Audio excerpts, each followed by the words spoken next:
எப்பவுமே நீங்க மத்தவங்கள ஜட்ஜ் பண்ணிக்கிட்டே இருக்கிறீங்களா?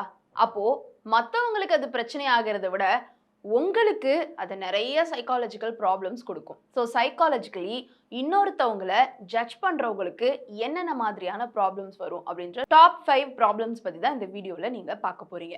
பொதுவா ஒரு காலேஜ், இல்ல ஆஃபீஸ், இல்ல ஈவன் வீடுகளுக்குள்ளேயே இந்த இன்னொரு ஒரு பெர்சன 2 பேரும் சேர்ந்து பொரணி பேசுறது அப்படின்றது ரொம்ப காமனாவே இருந்துகிட்டு இருக்கு. அதாவது இந்த பொரணி பேசலன்னா சில பேருடைய வாழ்க்கையே நகரவே நகராது.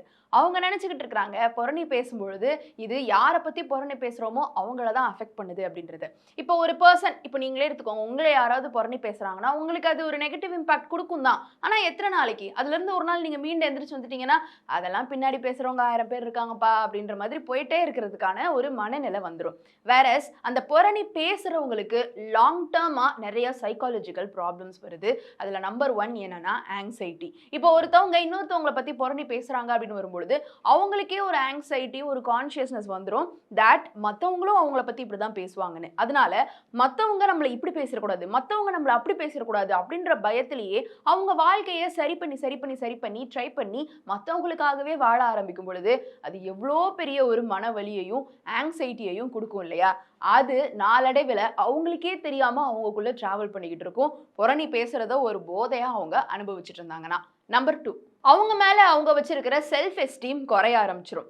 ஆப்வியஸ்லி புரணி பேசும்பொழுது அந்த நிமிஷத்துக்கு அவங்க வந்து ஒரு சுப்பீரியரான பெர்சனா தெரிவாங்க. ஆனா உள்ளுக்குள்ள நாளடைவுல அவங்க மேல இருக்கிற அந்த செல்ஃப் எஸ்டீம் அப்படியே குறைஞ்சுக்கிட்டே வரும். யாராவது ஒரு வெளி பெர்சன் வந்து அவங்களுக்கு வேலிடேஷன் குடுக்கணும். இல்ல நீங்க கரெக்ட்டா தான் இருக்கீங்க. இல்ல நீங்க இத சரியா தான் பண்றீங்க அப்படின்றத அவங்களுக்கே அவங்க சொல்லிக்க மாட்டாங்க. வெளியில இருந்து யாராவது வந்து சொல்லிக்கிட்டே இருக்கணும். இது எதனாலன்னு பார்த்தீங்கன்னா, அவங்க தொடர்ந்து புரணி பேசிக்கிட்டே இருக்கிறதுக்கான ஒரு சைக்காலஜிக்கல் விளைவு தான். நம்பர் 3, நாளடைவுல ரொம்ப ஸ்ட்ரெஸ்ஸும், ஃப்ரஸ்ட்ரேஷனும் உங்களுக்கு வர ஆரம்பிச்சுரும். புரணி எதனால பேசுறாங்க? இவங்க எதிர்பார்க்கிற மாதிரி அவங்க இல்ல. இவங்க இப்படி நடக்குறாங்க, அப்படி வராங்க, இவங்க கூட வராங்க, எதுக்கு வராங்க? இந்த மாதிரியா தான் இருக்கும்.